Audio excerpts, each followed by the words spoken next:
I will be as quick as I can. Just a point about the name. I think it was Mike who mentioned the Claim Room, which is the name of the company, claimroom.com Limited. We're tending to use the name of the Mediation Room because we tended to get the impression that the Claim Room sounds like a bit of a claims farmer type of company. And we're really more into mediation. And our main service, if you like, is the Mediation Room. And so that's our trading name. You'll see either or two today. What I'm going to do as quickly as can is just try to place our platform and software in its place in your own mind, so you know what it is that we have. You're going to hear other presenters following talking about different types of software and solutions. And this really is a sort of introduction page to the mediationroom.com. If you go there, you'll, at the moment, if you can't go online, there's a stream. If you can't be here all of tomorrow, we are streaming through the Mediation Room. There's a lot of information on there and links to the various variations of the platform that we operate. Our general approach is to partner with various organisations like the ADR Group and others that you'll hear about shortly, and so that we can match and configure our software to fit the needs, if you like, of the other organisation and sort of dispute handling that they're dealing with.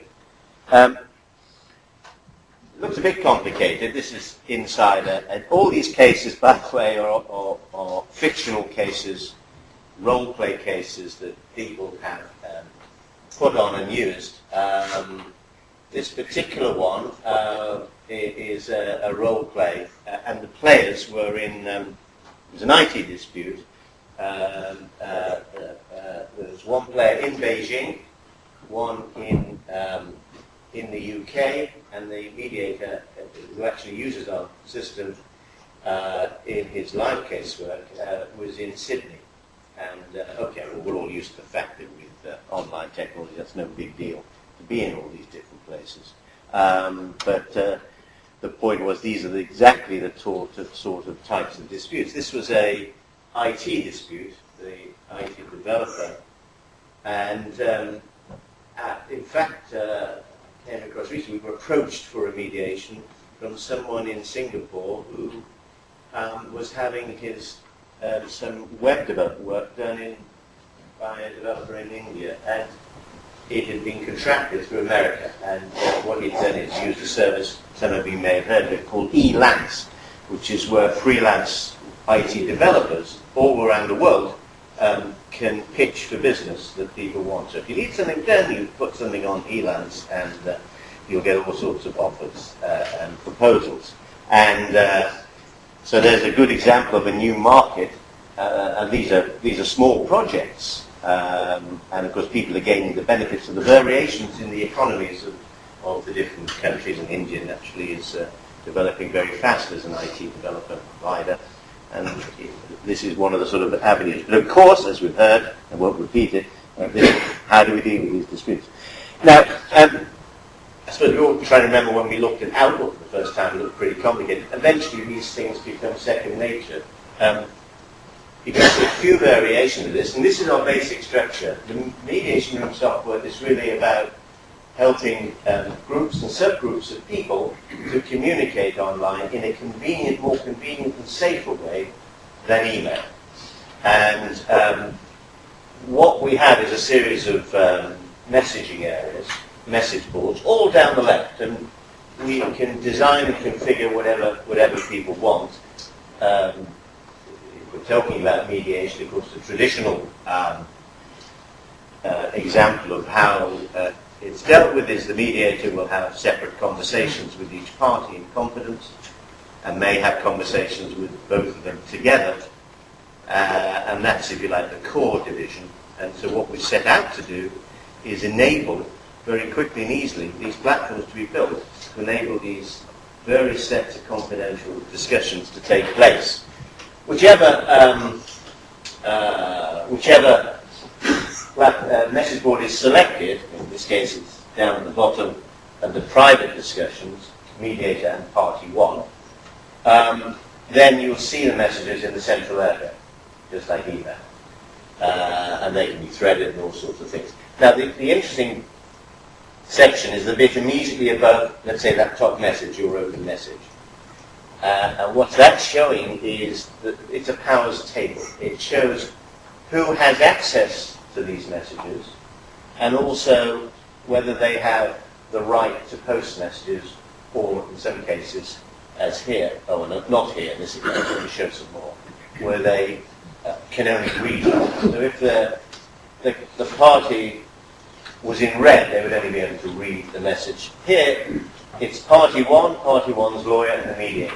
So that's a private area where the mediator talks to one party alone in confidence, as happens in mediations. And of course, that changes. Hers looks exactly the same, but we've clicked here, mediator party 2. And again, if you look at the top power section, it's the mediator and party 2 lawyer. So pretty straightforward. And I'll just whiz through. And of course, when you go in and log on and are registered on a particular case, you are allocated, your designation is decided at the time, of course, whether you are the mediator, party one, whether you're one of the lawyers, or you have some joint expert or an advisor to the mediator, or whoever.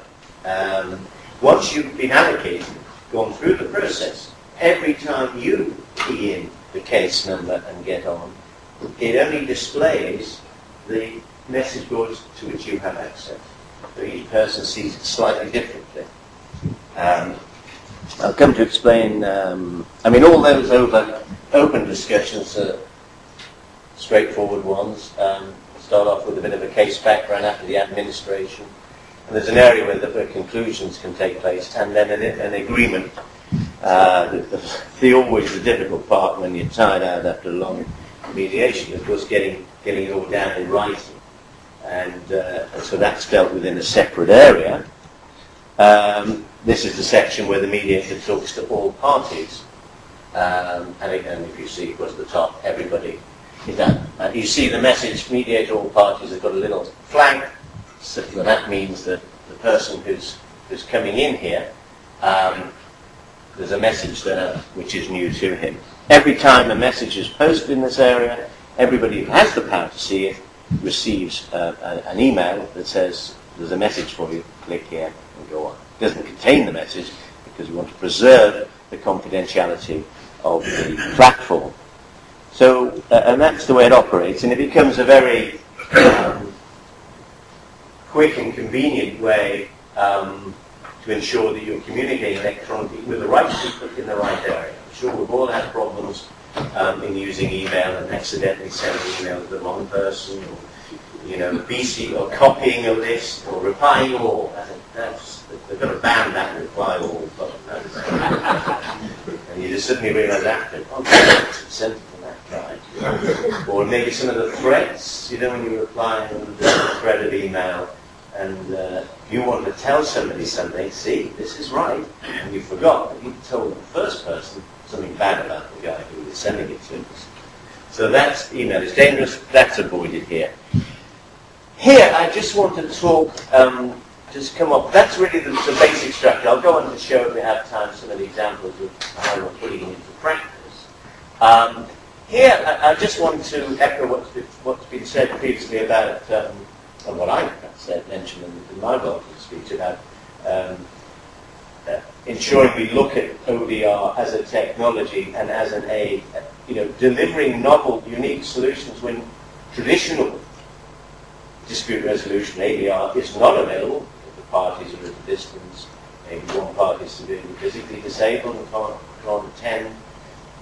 Maybe the value, obviously this covers what we've heard from Colin and Mike about consumer disputes and eBay and PayPal, cases where the value just couldn't possibly justify more traditional techniques of getting people to a meeting at the time.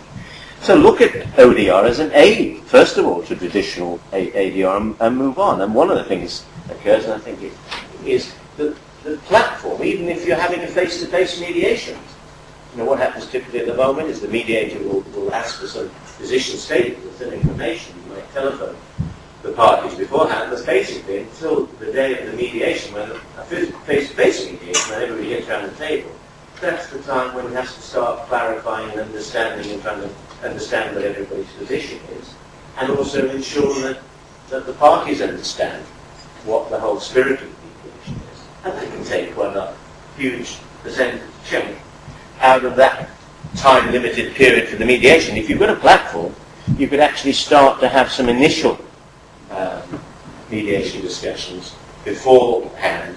Make sure the mediator can make sure he understands every aspect as much as he can as part of a clarification process, and also in turn make sure the parties understand and begin perhaps to start to narrow some of the issues that may be there, that may not be the most important ones to deal with. Also, of course, if it's online, it can take place almost immediately, whereas a face-to-face, you've got to plan it, find a room, book a room, find a day that's convenient to everybody to attend, and then hope that nobody takes ill or something happens and you've got to redo it another time. Online, at least you can start, and that, if you can start straight away, certain cases where there may be an ongoing damage or something, or some heat in the situation, maybe you can start to take that heat out of it. A good mediator may be able to do that. You can more efficient involvement of multiple parties management. Well, what happens when one of the parties is a big corporation or what have you? You always have this issue about who's going to be sent to the face-to-face mediation. What authority does he have? Is an insurer involved? Is that authority there? Things can get a little complicated, and of course, if there's a lot of people and different issues involving other management, you can have the face-to-face and still have an online expansion of that, where other parties can get involved, monitoring and perhaps having some sort of limited involvement. The other thing is that face-to-face mediation doesn't succeed on the day. Maybe the clock runs out, people get tired and they almost get to the result, but they don't. If you've got a platform, you can actually carry it on.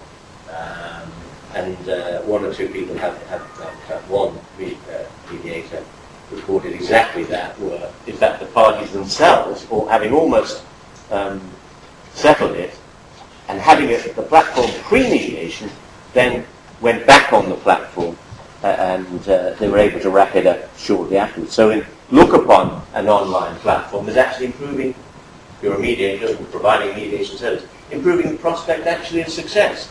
Because all those cases which you almost get there and you don't quite, you may be able to just finish it off afterwards if you've already started that online process. In IT or complex evidence disputes, well, the obvious point, there can be various links online. Authorising executive to monitor, that's something similar to what I was saying about multiple parties. If it's someone who has a sort of limited authority and things go beyond that scope, you don't want to maybe ruin the whole work effort that's been done on the mediation. There may be some ability online for someone to authorise at the time, on the fly, if you like. Bring in the online platform in the actual physical meeting. So there's just some examples why the technology of ODR can actually expand and improve and add things of value to the tradition. It's not a one or t'other thing. That's what I'm really trying to say. Can you finish in 5 minutes? I can. Thank you, John. Best gem we've had all day. Here's just some examples of things we do. We've just done a partnership with the Law Council of Australia, which is the governing body or membership body for all the law societies of every state of Australia. And they came to us and asked us to use that software that you've seen as the official Law Council platform for a 6-month pilot, which is just starting, and they're promoting it and encouraging people to use that. It hasn't really started. That's one for the Commonwealth Telecommunications Organisation. Sadly, we're going to have somebody from Ofcom is going to be here. He couldn't quite make it to talk about the mediation service that they have set up. Commonwealth Telecommunications is a member organisation for telecoms all over the world, and we provided this platform for them and designed it the way they did, and that's an example case. We're doing the same. There's a pilot running at the moment for the National Institute of Health for disputes in the health service, in the workforce in the health service, so it's employment disputes, in America. National Mediation Board, we've done what we'll be hearing a bit later from Dan Rania, dealing with other things, but that's the National Mediation deals also with workplace disputes in America. They've been testing it out, disputes as you see there. With the facilitator, with the carrier is that they tend to deal with railroads and rail transportation, and the unions will represent the parties. This is the platform, the ADR group, the online platform for the ADR group. This is for Quadrant Chambers. This is a barrister set in London. A number have taken our training course. We had developed with the ADR group a distance training course for existing mediators to enable them to become or get best use out of online mediation. And as part of that, a number of them took that, and we provided a platform at Quadrant Mediation. This is actually the one we heard Mike talking about, the pilot for PayPal with Colin, and this is just the front page of the pilot. And this is one we're just setting up. Pratham is here, who's introduced us to the Indian Merchant Chamber, like a Chamber of Commerce in India. Very quickly, two other things I just want to point out about some of the new things we've begun to appreciate we could do once we're using an online platform, and this came from someone who's using it. How about making some of the areas anonymous? What's the point of that? Well, he was of the view, and I agree, and that in fact, whenever people make suggestions and solutions, you colour your response to that by knowing who the person who's making it is and what interest they have. Inevitably comes from the other side. Your first reaction, you don't agree. And good mediators are obviously there to improve. But if these solutions, and that really applies in more complex cases, and obviously perhaps with multi-parties, you don't know who made this suggestion, you can view that suggestion totally objectively and come to a view. And you can end up having all sorts of discussions. Some people may end up talking to themselves because you don't know who's making the messages or posting them. For obvious reasons, it doesn't work when there's only two people. But then again, it could be the mediator trying to pretend to be. So it just opens up the opportunity for anonymous postings to make suggestions that they didn't want to be named about. And there's an example, and you see, we had got a board, and as before the name of the person was mentioned, here there's no title, no name at all to identify. Background very quickly, the other thought that occurred, and this is one of the things that we're really sort of beginning to launch in the thinking, you could actually, unlike with proper mediation, unlike with face-to-face traditional mediation where you have a period of time that you set a meeting, of course, and everything else goes on hold, so typically what happens a lot here now, you may be in court, you may be in litigation, you may be directions, you're moving the case forward to a trial, and then there's a stay imposed while you have a mediation. That puts everything on hold. And of course the mediation becomes a mediation of everything. Or if you've got an online platform and you come to the right arrangement with the mediator neutral, you could actually have it in the background as a facilitating the parties at all stages, for example. So that little example is showing what things happened originally, and at the top you have a dispute, it goes to negotiation, then you go one of those three ways usually. But the background mediation, from the time there's agreements to when it becomes a dispute, the other side doesn't agree, you could be bringing in some sort of neutral facilitation at all stages. It may be to discuss maybe separate issues about contractual terms or quantum, the amount of value or something. Not the whole issues, but there could be some facilitation of agreement on various aspects going on. You may half agree, almost, and you can come back and talk. So that's another sort of facility there, and that's really what I've just been saying there. There's no need to put everything on ice and stop. I can see our chairman about to poise. I've mentioned about our distance learning course. That's where it is. Thank you very much for that.